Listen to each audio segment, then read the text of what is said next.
Good morning, guys. So yesterday, I got off work a little early.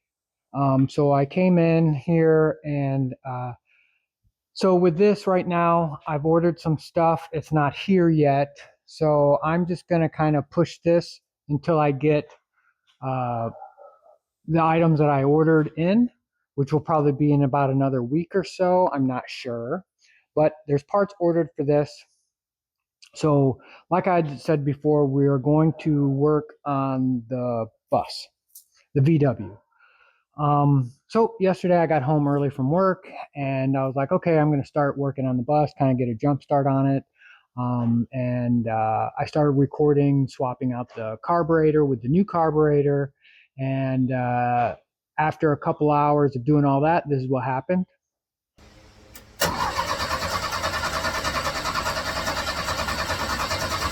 So that is a problem.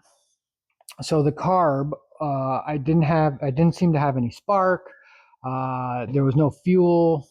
Well, the fuel wasn't getting into the carburetor itself. So there was a lot of problems. So I did a lot of testing. I tested the coil. I tested the spark plug to see what's going on there. What I did do was it had this guy right here from the fuel pump up to the carb, like that. So as you can see, that's pretty nasty, right? I don't know how long this has been on there, meaning before I've got it, and I've had this for about a year now, and I don't drive it ever. So I'm thinking maybe the gas was bad. So, but I did take that out of that line because a problem with Volkswagens is this little guy is right up there, and right here's the carb right there. And these can sometimes crack over time because they're just plastic, and gas will leak out, and then your whole engine bay is on fire. So not only do I have one of these, but I have two of them in the engine bay. So, and the other fuel filter doesn't look as good either. So what I ended up doing first thing this morning is I ran down to Fisher Buggy. Shout out to Fisher Buggy for having everything that I needed. And I bought, this is the German fuel line. So this would run from the gas tank, actually runs to the gas tank to a metal tube. Metal tube runs around the engine. And then from the metal tube to the fuel pump would be the hose.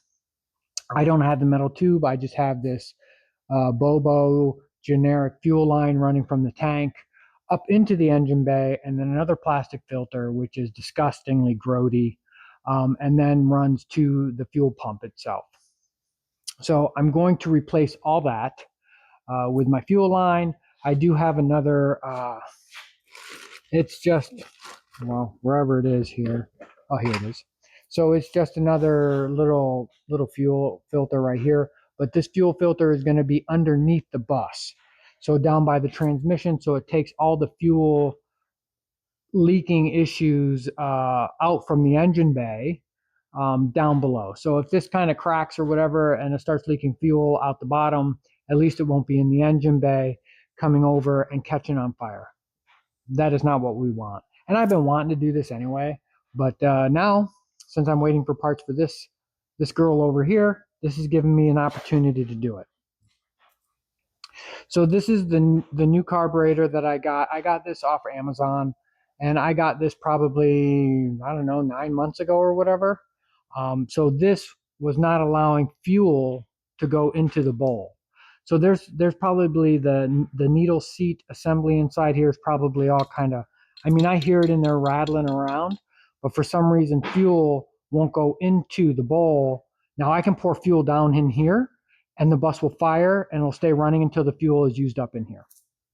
So this is a PIC 34 style. So what's on there now is a PIC 30. And the thing is like when you put it on the PIC 31, that's, I put it back on and it runs and everything like that. But the throttle cable, I'm getting ahead of myself here. The throttle cable on the PIC 30 is actually over because there's a spacer that moves the whole carburetor over and it creates a binding on that cable. So with that being said, that's kind of where I'm at with this carburetor. It does not allow fuel to go in. And the biggest reason why I'm changing this whole thing out is because the choke on the old one is totally destroyed. So this little cam guy right here, this little cam gear, which would be your cold start idle, once you, and I'm showing you on this because this all works, but when you blip it, see how it does that? So this opens up the choke or closes the choke down. So on cold start, it'll sit in idle, right? That's pretty much how it is, right? So this obviously is not adjusted correctly, but anyway. So running down to Fisher Buggy, I was just going to get some fuel line. I got a new throttle cable just in case. Whoops. So I mean, for like $10 for a new throttle cable, I didn't think that was a bad deal, so I got that. But I talked to the gentleman down there, and he says that engine should have a PIC 34 on it, not a PIC 31 or 3031. And he actually suggested that I just bang the one that I got from Amazon, just bang the side of it and see if fuel will go up in, and maybe it'll be fine. But for me, if it's an issue right out of the box, I don't want it to be an issue down the road. So I went ahead and bought an OE carburetor that they recommend or they have, and they said that this guy right here they've never had issues with them. So, and really, this carburetor is not expensive for what it is, right? So it is a PIC 34 style, which is exactly what my eBay looks like, my Amazon unit looks like. But I do have to adjust the choke on it. So I'll show you how I'm going to do that. I've watched some videos, so we'll put it right here. Right here. Let me move all this stuff. Oh, and I pulled out the spark plugs, and they were gapped at 20. Or at least this one. This is number 2 spark plug. I already cleaned it up. I ran it through the Wheel Express over there, cleaned it up, and I just gapped it to 28. So this was gapped at 20. So these should be at 28. So I'm going to do that with all these as well. But before I put the new carburetor on it and run the gas through it that's already in there, meaning the fuel filter with the bits and pieces that are probably clogging it because they look like this, I'm going to replace the fuel line for the gas tank as well to come up, bring it all up out. But what we're going to do here is we're going to adjust this so the automatic choke. Oh, and this is the book. This is a great book. I've had this book ever since I've had the Volkswagen. Actually, I bought this book before I even got the Volkswagen here. When everything was done with the trade deal, meaning I was just waiting for the bus to be dropped off, I bought this book. So this is a great book. Now, with this book, the gentleman that wrote this book is old school back in the day. He believes that you shouldn't run a choke at all. But I'm not going to do that. I want the choke on there, and I want it to be working correctly. Okay, so scratch everything I did yesterday, except what I just showed you why it wouldn't start, and then we're back on it today. So with this choke guy right here, so you would lift this off so it was off, and you would open up, basically open that up. So right now, right there, that is too closed for how it's supposed to be. You're supposed to have a little bit of a gap there, right? So I'm going to try to get you in here as best I can. So right here is we'll loosen these 3 up. You know, I mean, we don't want to go crazy. We just want it loose. So we can spin this. It already just moved a little. So there is only 3 marks here. 1, 2, 3. There's no marks on here. But you want to release the throttle itself, and then you just kind of want to spin this Actually, I need to loosen up a little bit more. There we go. Now, I am not a carburetor guy. That's why I have Mike doing all the carbureting stuff on the Holly. But so when you spin this, or you're supposed to be able to spin this, after releasing these 3 screws, and the 3 screws are released. So you want, there we go. There it is. So you want this just opened a little bit. Okay. So from what I'm seeing online, how this is, you want a quarter of a gap in there for the choke to be set. So that kind of looks like a 1/4 inch of a gap. I'll just measure it real quick. Why not? We're here. So hopefully I don't have to do this again, because it's very hard to see up in there with the bus and how close the top of the engine bay is. You can't really look down in there to see what's going on. So that is a 1/4 of an inch, right? So if you spin it one way, it closes it, and this is actually really tight. So right there, with the throttle off, oops. Oh, there we go. Okay, so here we go. Now we got it. So it's just this. Okay, so it's just this. Yep. There, I was trying to spin the whole thing. So here, so we want it open. Actually, you need it down in this position. I can't hold it up the other way. Man, if I had one of those GoPros, I could just stick on my chest. You could see it. So we'll put that right about there. So that's about a 1/4 of an inch. So this should be set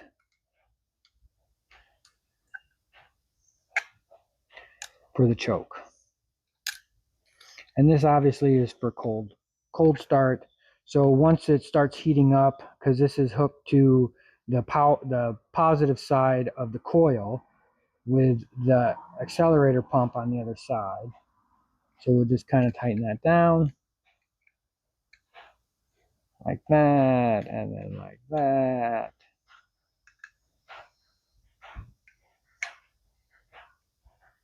And there it is. So that should be set. Yep.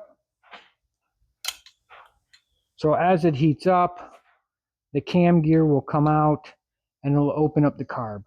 But when you first get in and to start it, see how it goes down? It goes down into the idle, high-speed idle. Okay.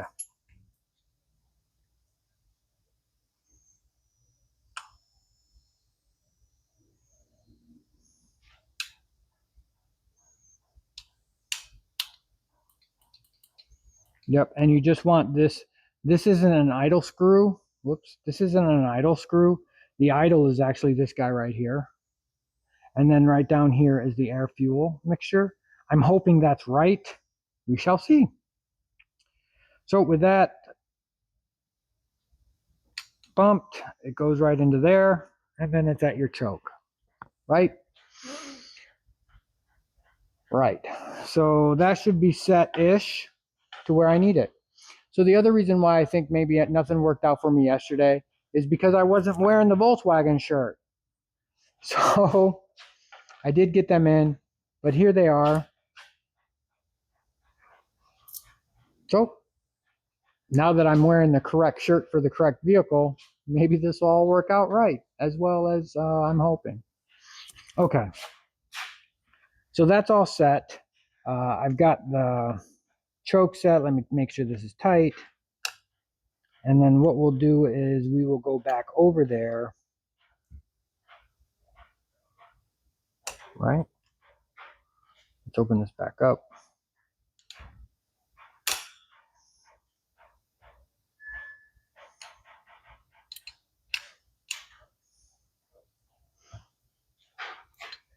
So we will go back over there and we will swap this one out to my Pick 30 that I put back on, and it fires up. It's just that the throttle cable is kind of kinked, so it wants to stay open, and that's not good for anybody. So let's go back over there. I am going to put the studs in the bottom here, the whole thing came with a new gasket and studs. So these are just, I think they're like M8s. Yeah, right there. So the studs go in here. Whoops. The studs go in the bottom like that. And then this one goes like that. Perfect. And then these guys go on there like that. And then that's it. So the carb is prepped. So let's get you guys up underneath here. We'll set you up as best as we can. We'll take out the old carb. We'll put on the new carb. But what we also are going to do is change out the gas lines. So we'll be right back. Okay, guys. So before we do that, I'm going to pull out the plugs. That was the number 2 plug. So this is the number 1 plug. So as you can see, it is running pretty rich. So we're going to, where's the gap at this?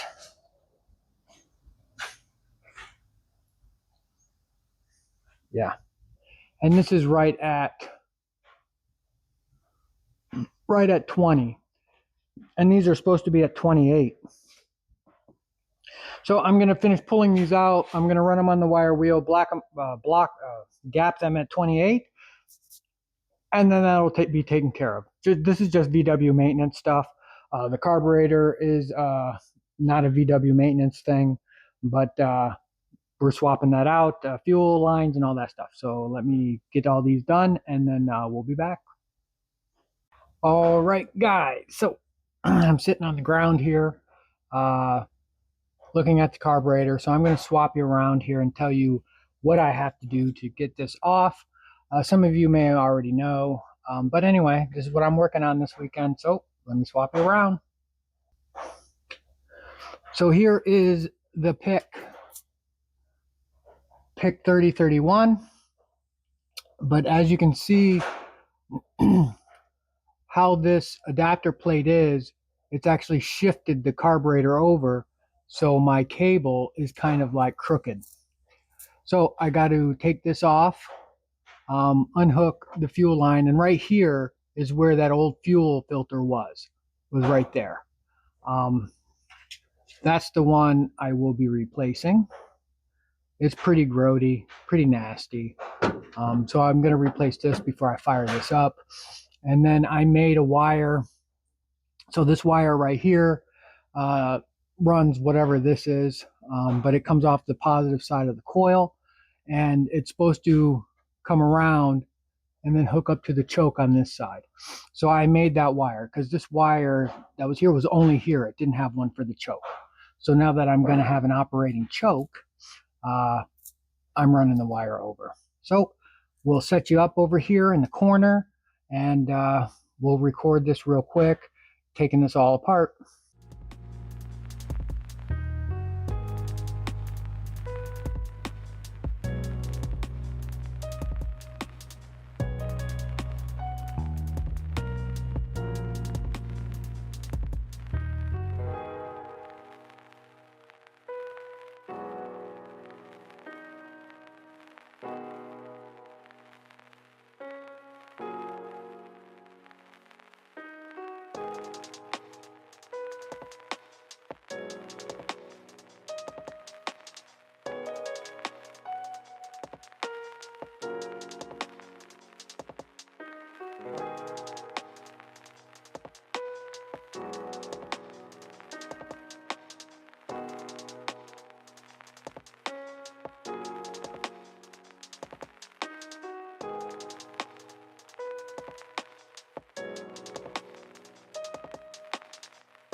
Okay, so the new carb is on.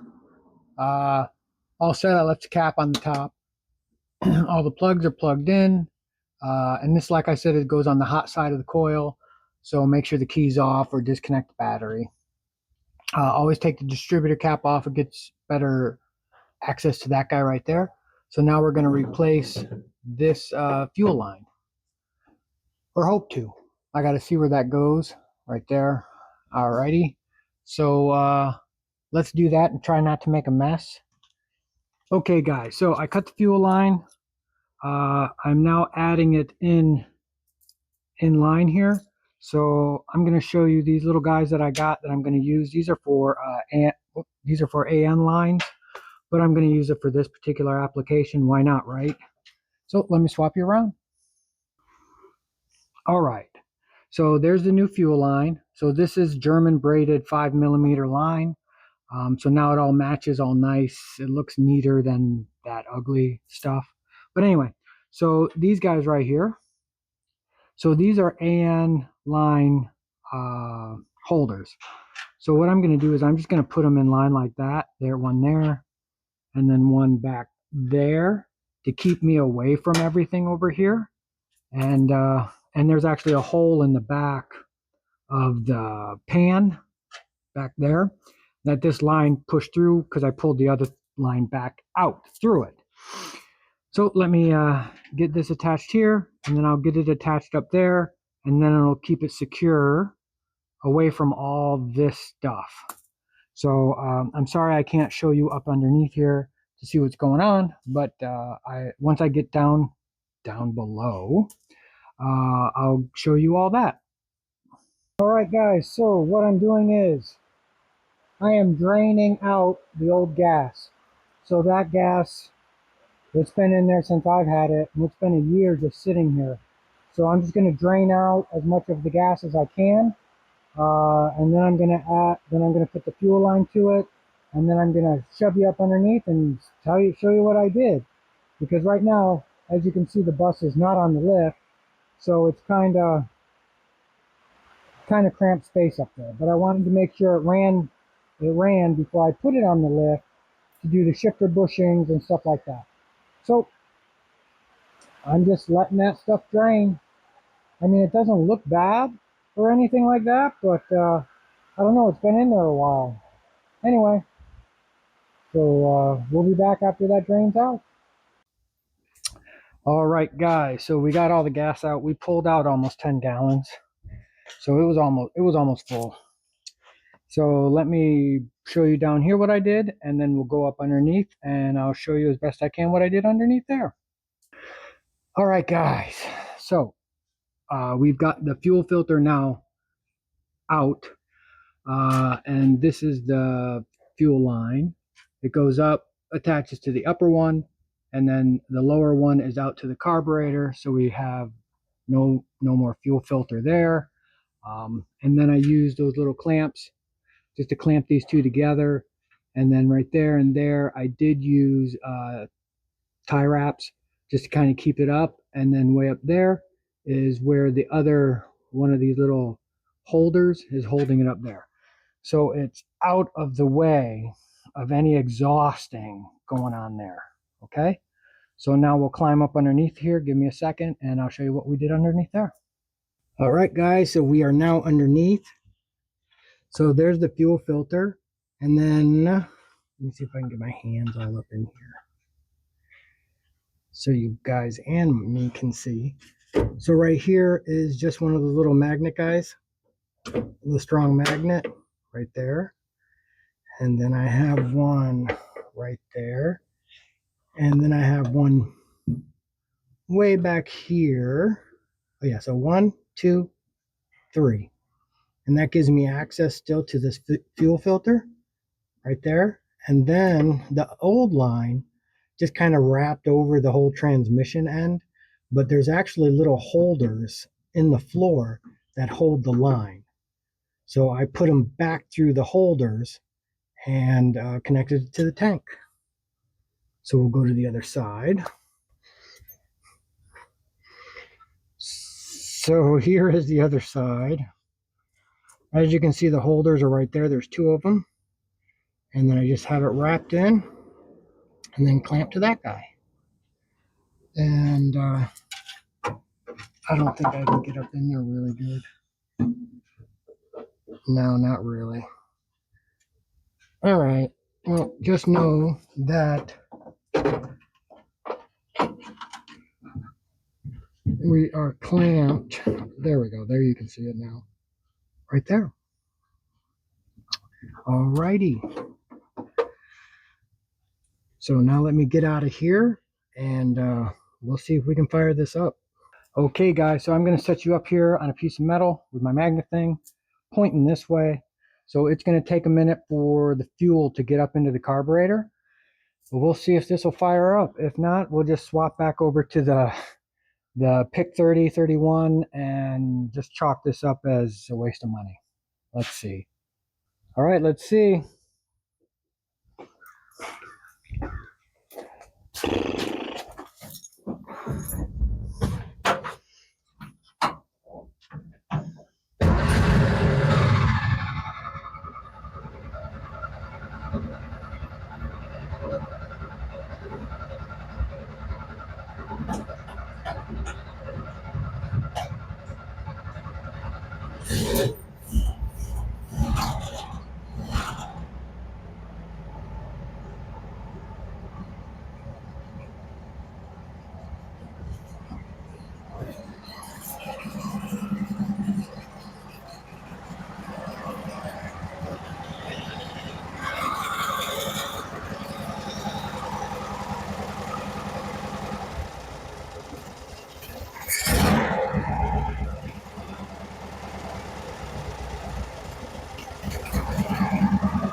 Okay, guys, so the throttle cable is sticking a little. That's why I have a new one. But I would have to say that's not bad right out of the box. So I didn't replace, but I took all the spark plugs out, gapped them. They were all gapped at 20. They're supposed to be at 28. So I did that. New fuel lines up, replaced all the gas, new carburetor, set the choke, and there it is. So like I said, the cable is sticking, so when I blip the throttle or whatever, it doesn't go against that cam gear.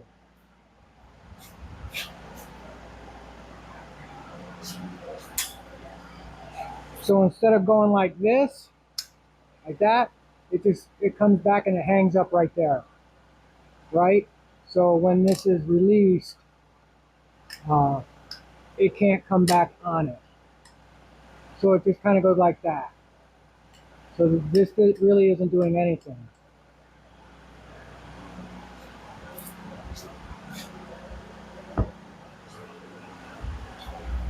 So I'm just going to let it sit here and idle for a little bit. I'm going to turn the fans on to blow it out. And yeah, we'll be back. But I'm saying that that's a success. All right, guys, it was running for about 20 minutes. Throttle response is way better than what it was before. And I haven't adjusted the carburetor, meaning the air fuel mixture or anything like that. The only thing is that the throttle cable, when I come up front and I kind of just touch the gas a little bit, it'll hang open. So the RPMs will go up, but as soon as I blip it, it goes back down. So I know the cable is either getting hung up somewhere, or maybe the spring's not quite strong enough for what it is. I'm not sure. The other thing that I noticed is that after 20 minutes of sitting there running, the oil pressure gauge is running at like I don't know, maybe about 7 psi, which is normal for these things. And the oil light comes on.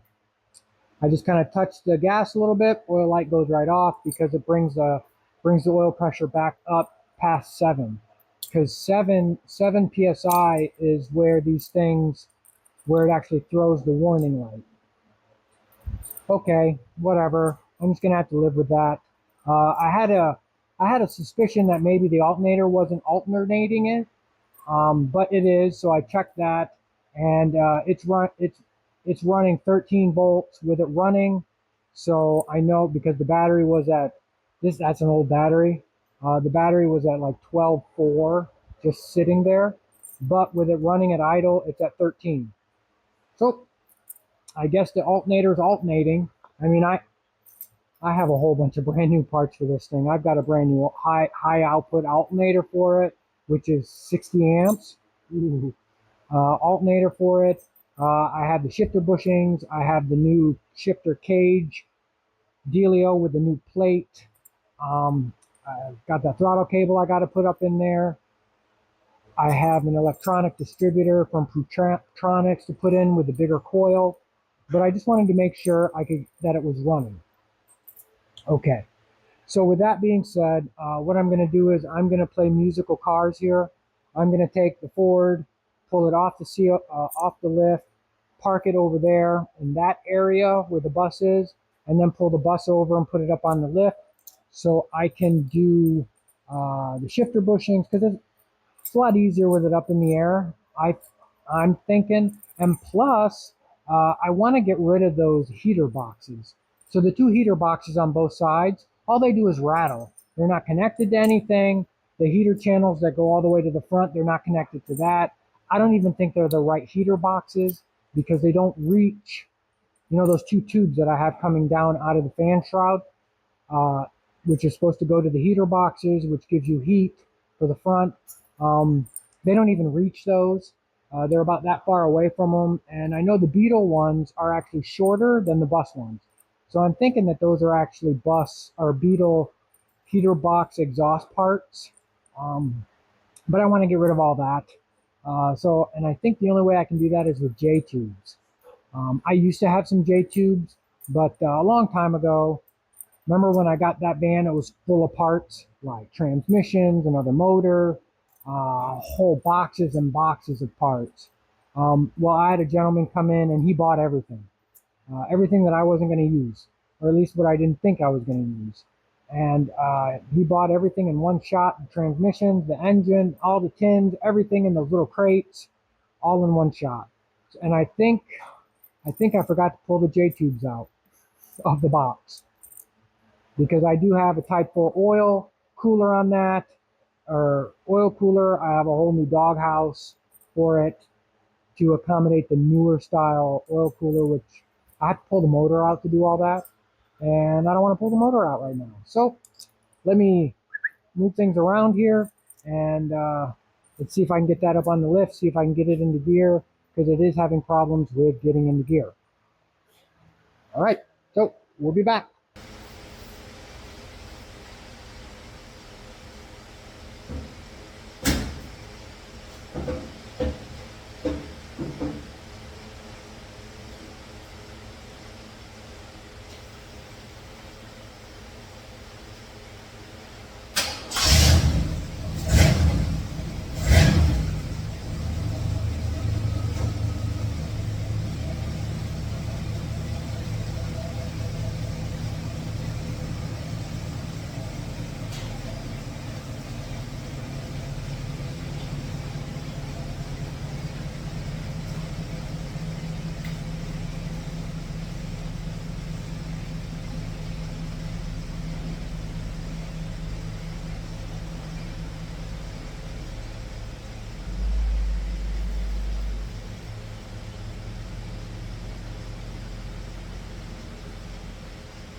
and I fixed the squealing on that belt on the old girl out there.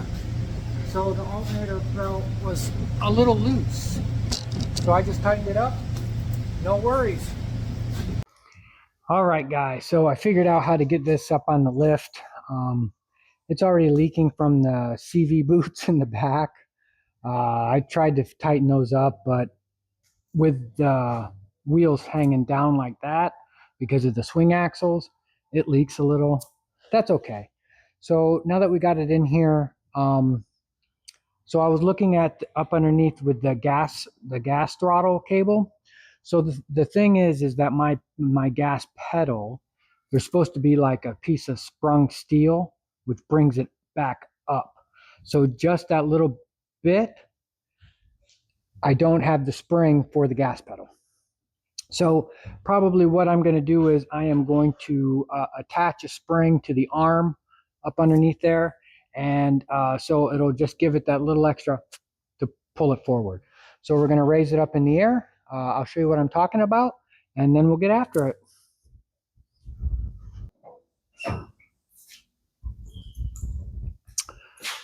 So let's get you in there. Okay, guys. So right here is the throttle. So it's just that little bit. So when you push the pedal down, it pulls this whole assembly like that, right? So see that how it won't spring back? So I think what I got to do is I'll have to maybe put a spring, it's hard here, put a spring right here to kind of hold it down from here to here. So this is what I'm talking about. So I just drilled a small hole up here and a small hole right there and put a little spring on it so it would throw it back into the right position. Because up there behind the pedal would be a little piece of spring steel, and it would actually be like wrapped around to kick the pedal back up. So I got that spring in there real quick. So let me bring it back down. Let me fire it up and see if that will help it.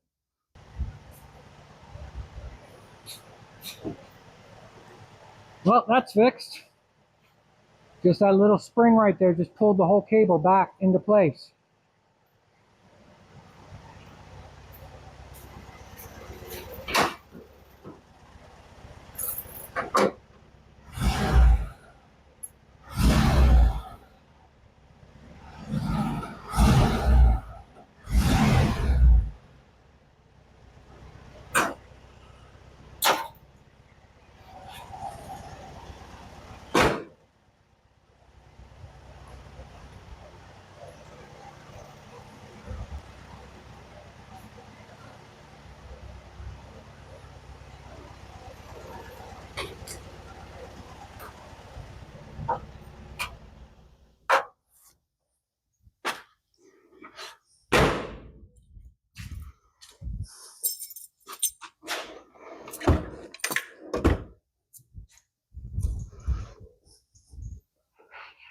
So I think that's going to be it for this evening.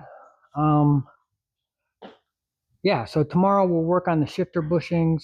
I kind of looked up underneath there a little bit to see what's going on. And I see a couple problems, obviously. I think that the upper ring cage or whatever where the shifter goes down is broke, because I see a piece of metal kind of hanging down where the shifter is. It should be underneath, and there shouldn't be a piece of metal hanging down. It didn't have any problems going into first and reverse this time around, moving it around here, or maybe I'm just getting more in tune on how it needs to be. But it's all kind of wibbly wobbly in there. Probably what I'll do is I'll just spend I don't know, about 15-20 minutes and just kind of clean it up. She's kind of dirty. I started cleaning up the front with the Sweet Patina's Fresh and So Clean All Purpose.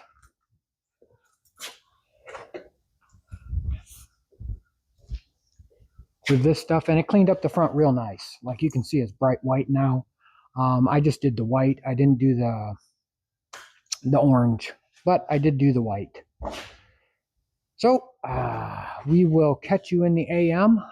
Like I said, we'll work on the shifter bushings. Let me show you what I got. So these are all the pieces that I got.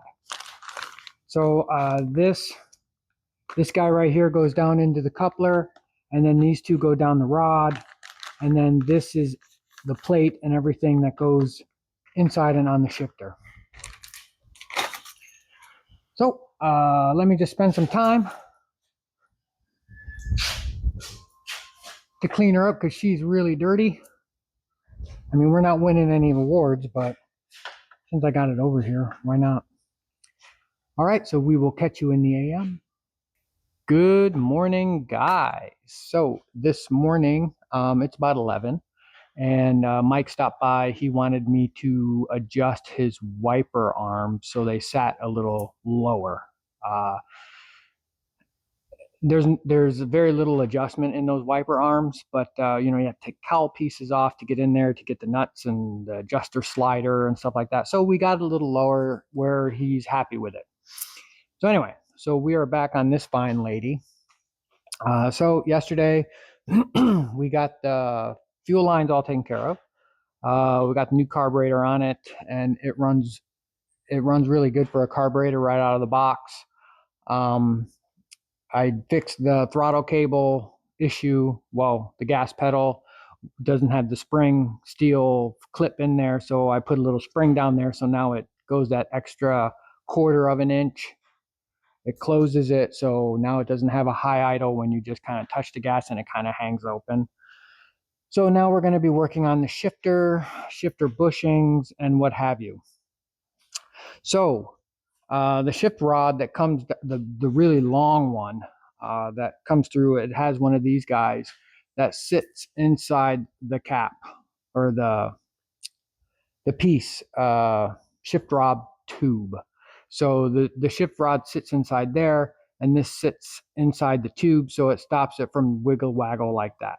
So right now it's sitting high on it, so the rod inside goes like that. It appears there is a clip that you put on the outside here, and that kind of holds it in place. And it doesn't look like you need to actually pull the shift rod out to fix that. So everything up underneath there looks brand new. It just looks that this fell out. So I also have a new plate for it. This guy right here that sits inside the holder where the shift rod, the hockey stick part or whatever, slides down in. So that's what we're going to kind of work on today. Hopefully we'll get it so it's shifting a little better. Right now it's kind of all over the place, and I'll show you. So here we are.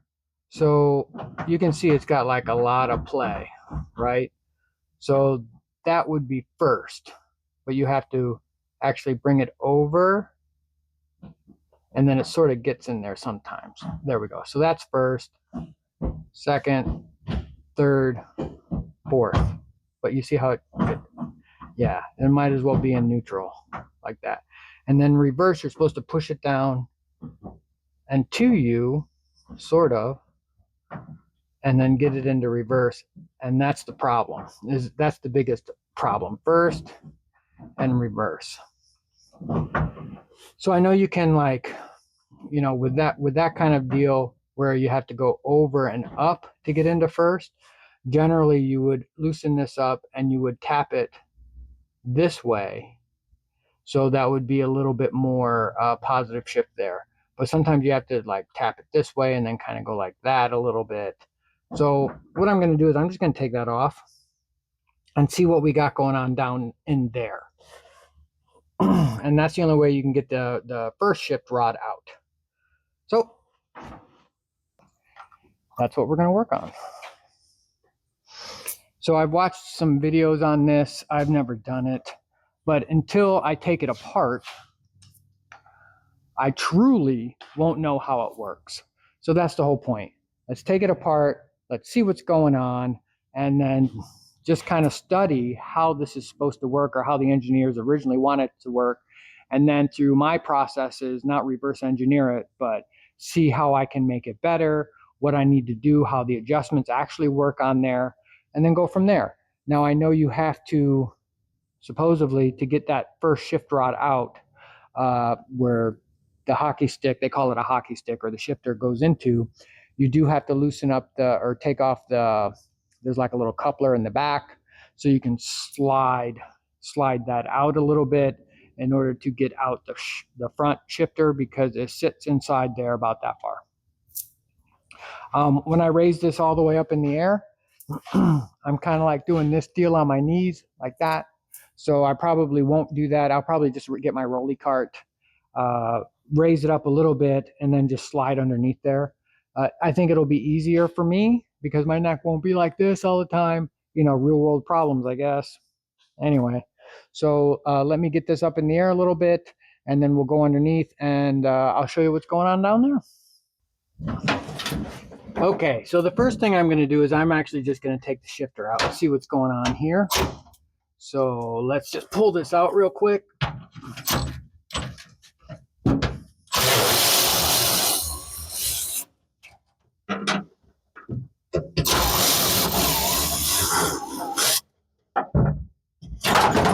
Okay, yeah,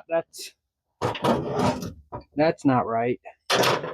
So all these washers, I don't remember anyone in any videos having all these washers. Okay, so the plate is ripped.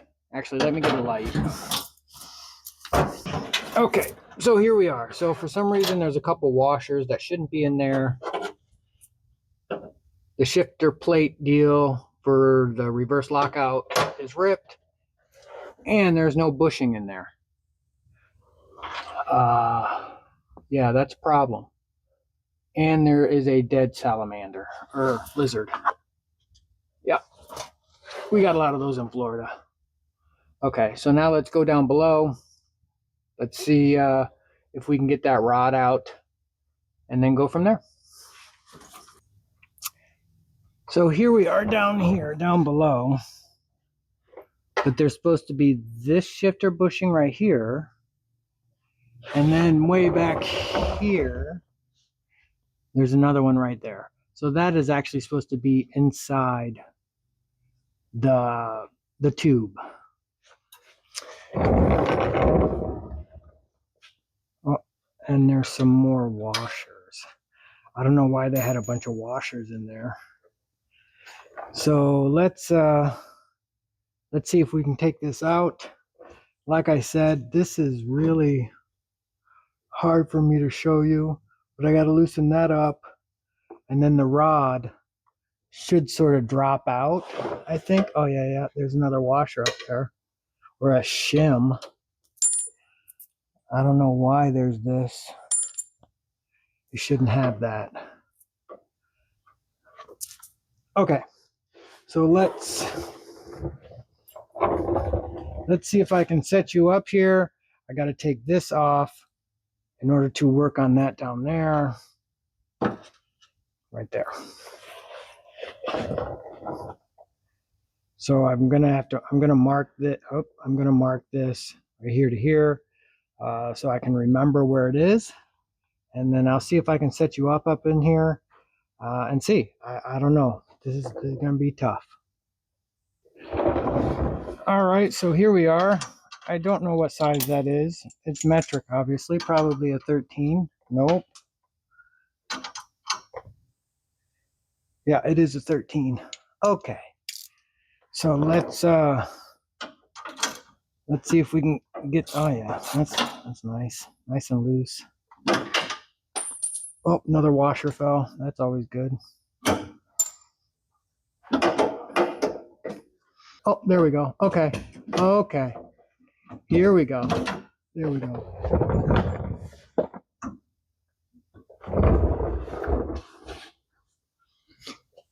This should not look like this at all. That much I know. Okay, so now let's get this off.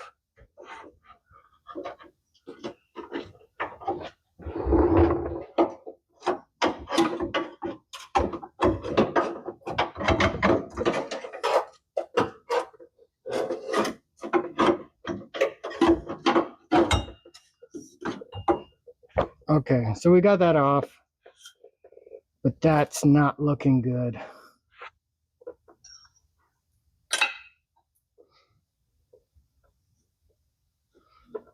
You know, and there's the ring right there.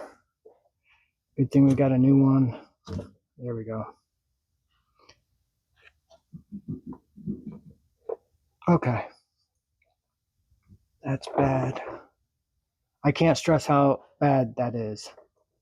Okay. Let me clean this up. Let me bring you out here, and then we'll be right back.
Pretty sure this goes like that.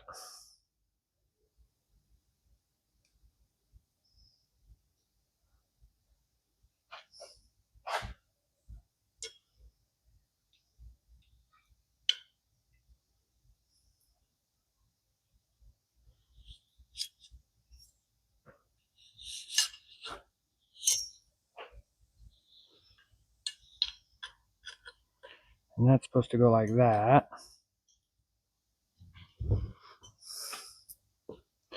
So it gets this one out of the way.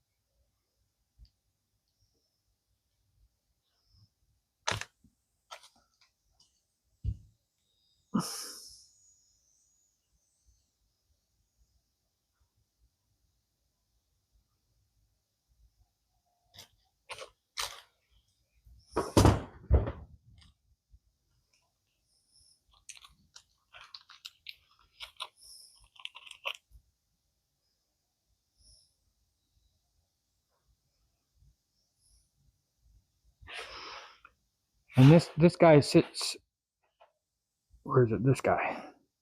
So this guy I think used to be this guy. All right.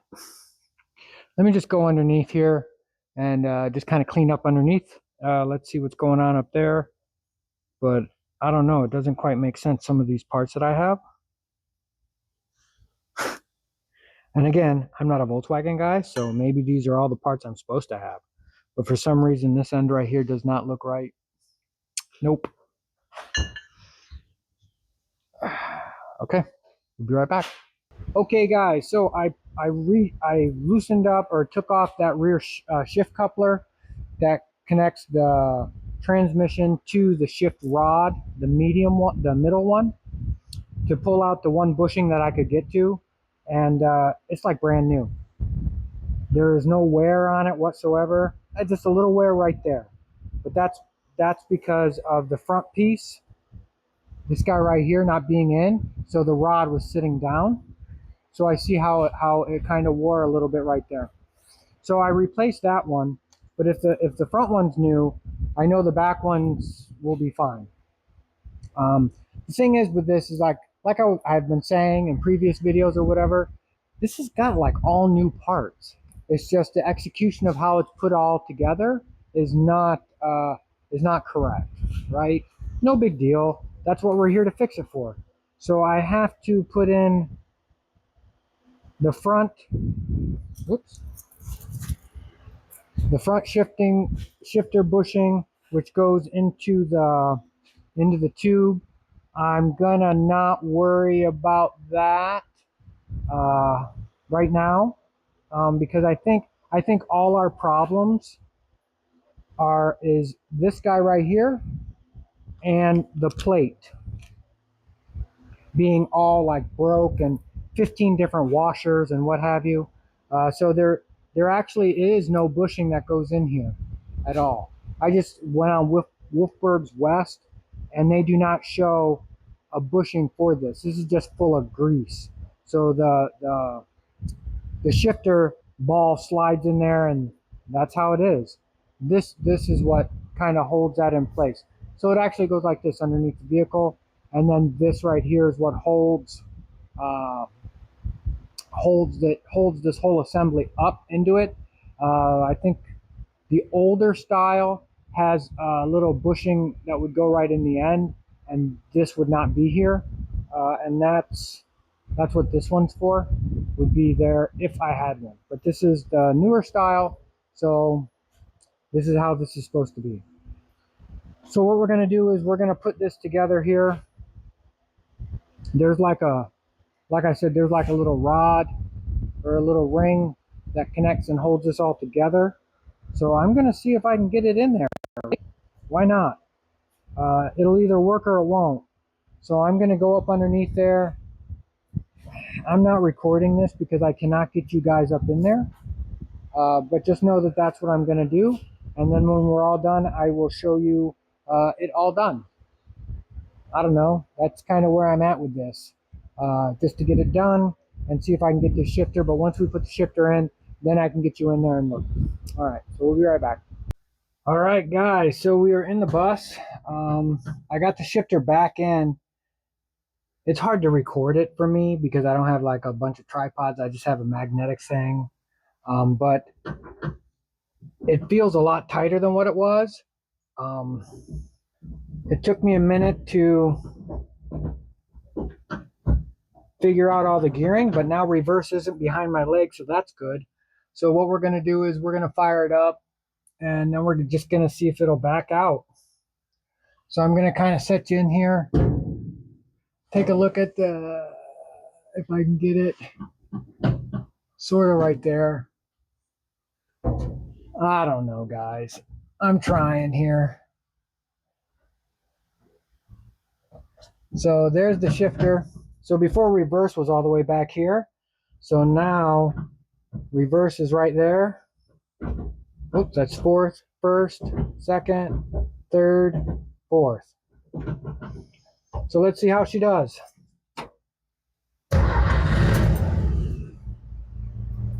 Wow. Fires right up.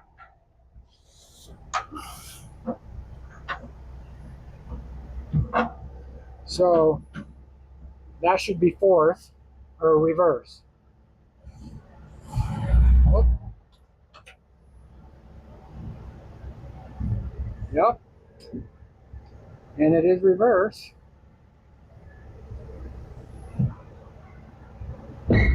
Whoa.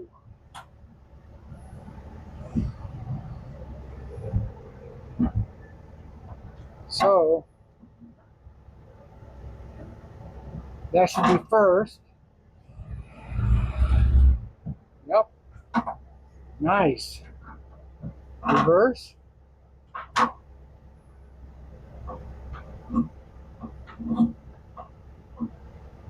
I got an electrical gremlin. When I put on my brake lights, my one side comes on. Okay. Oh, we'll have to look into that.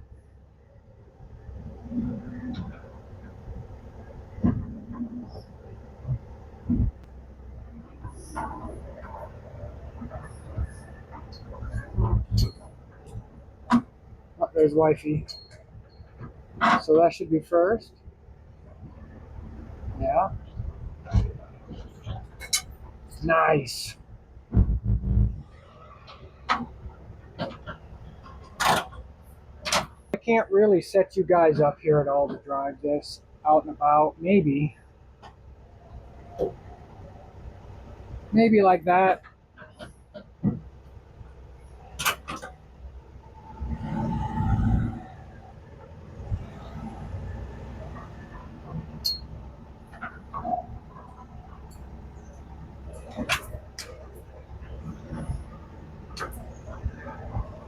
I have no rear view mirror, so to speak.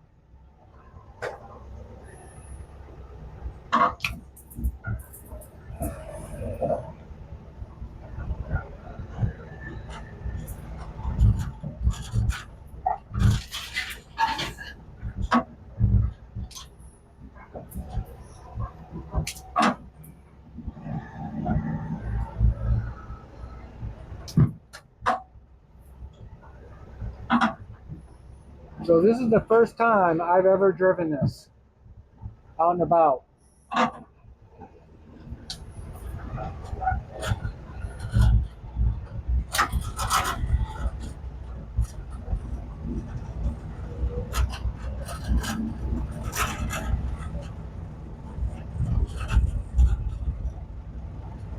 Drives pretty good.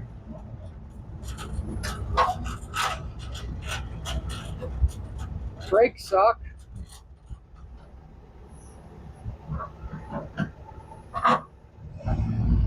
So let's turn around. I don't like how the brakes are.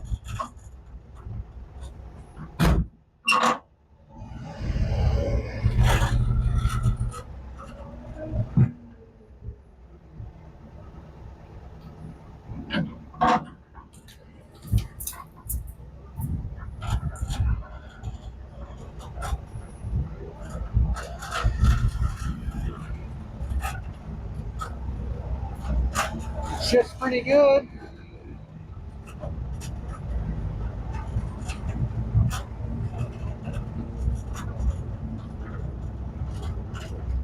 Like I said, the brakes, not so much. But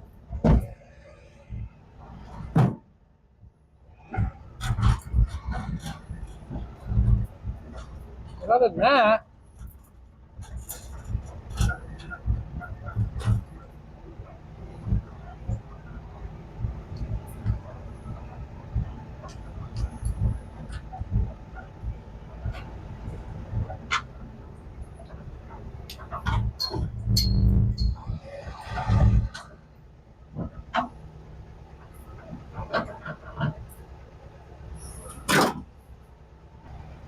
so that's my first ever drive with this. The brakes are pretty crappy, but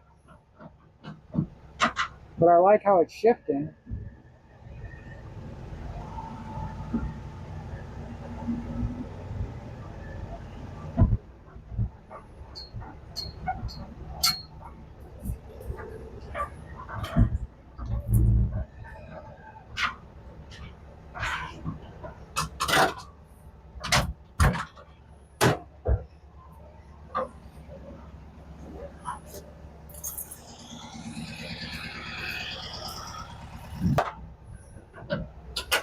Okay, we'll take it out again.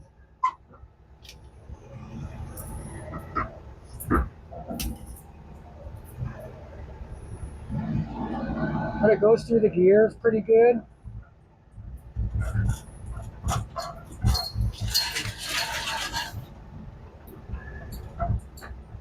I think I got to, well, these tires are really old.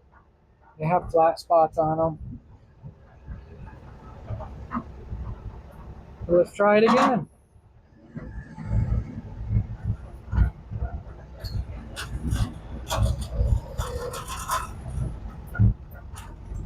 mean, it's not like I'm trying to find someplace to go.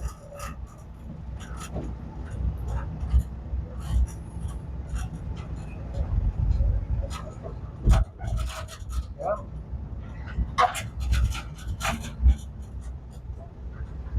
The brakes are pretty good.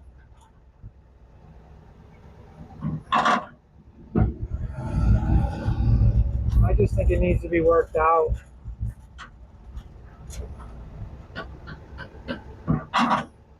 But I like that it goes through all the gears. And now I can find the gears.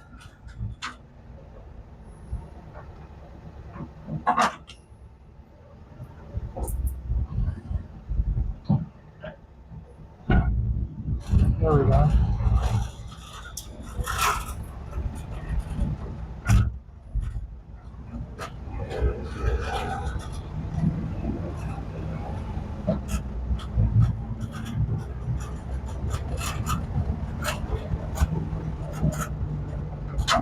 Oh yeah. Oh.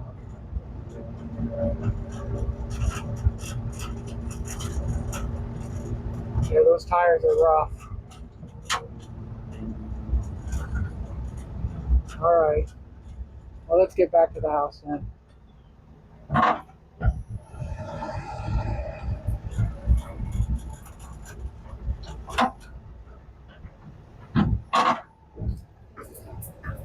But I'm very confident with the gearing.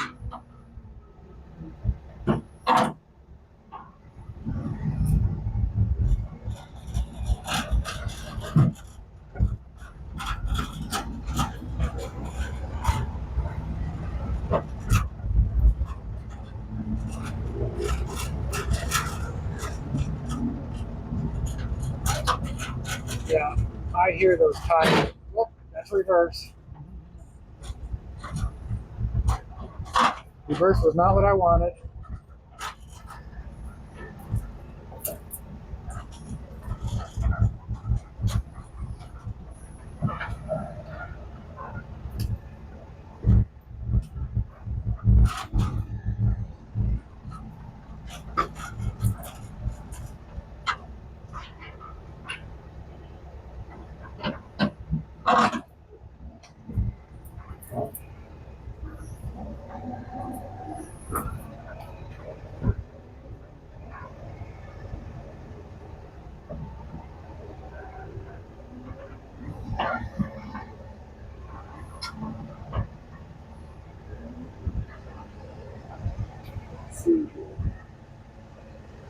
I don't have a rear view mirror, guys.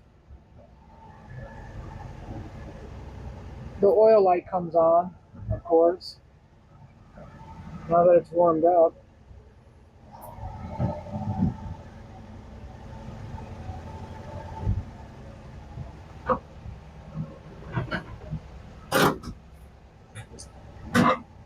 All right. I think that was pretty good. Like I said, I've never driven this. That was the first time I have ever driven this out on the road. And it's fully insured and registered and all that stuff. When I put on the brake lights, that light turns on. So gonna have to figure out that whole flasher thing again. I don't like that. But when I get up on the highway speeds here, let's say about 40, you can hear, you probably heard it. It was, that's the tires.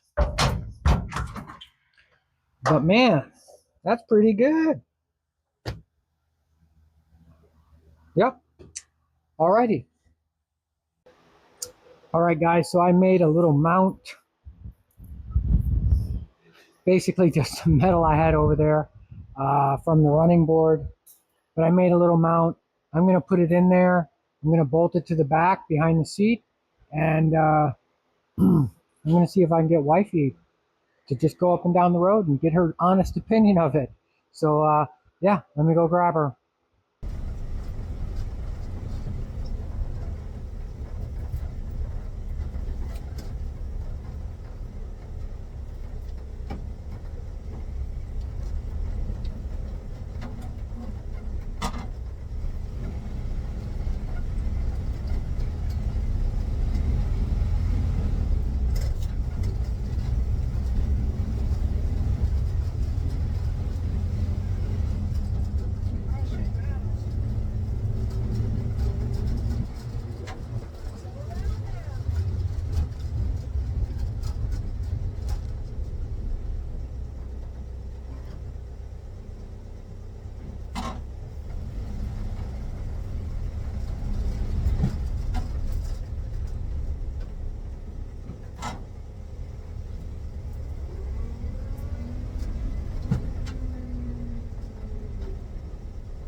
Well, that wasn't so bad.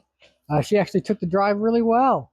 Um, she's used to kind of modern stuff, and this thing rattles inside. It's got some things. It's got some stuff that I got to do, but just running it up and down the road, considering that I've never driven this on the road, it's pretty good. It needs, like I said, it needs the tires, obviously, because these are flat spotted and old. Um, so that's a lot of that noise is coming from that. Got to kind of tighten up some things on the inside. Uh, I just found out that new problem when I put on the brakes. This side lights up as well as the brake lights, so I've got to figure out the flashers again.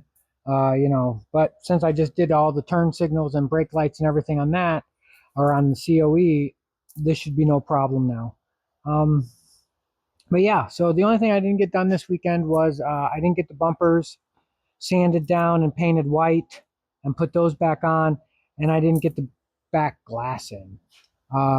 I tried to get that back glass in before, and I just can't get it in. And like I said, I'm 99% sure that that is the right glass and the right seal, but I could be wrong. So, that's how that is. So I'm going to wrap up this weekend. Sorry that it wasn't a lot of camera work underneath. I did the best I could with the things that I've got going on. I'm hoping you enjoy this one. It's not the COE build, it's nothing like that, but I'm waiting for parts for this, so might as well get onto this because just driving it up and down is kind of fun. It's actually kind of fun. And man, with those Safari windows open, you're just getting a ton of air coming through there. That's awesome. But anyway, thanks again, guys, for coming out here and taking a peek and watching me work on a few things on my other project. And hey, go out and build something cool, guys. One weekend at a time. Catch you on the next one. Bye.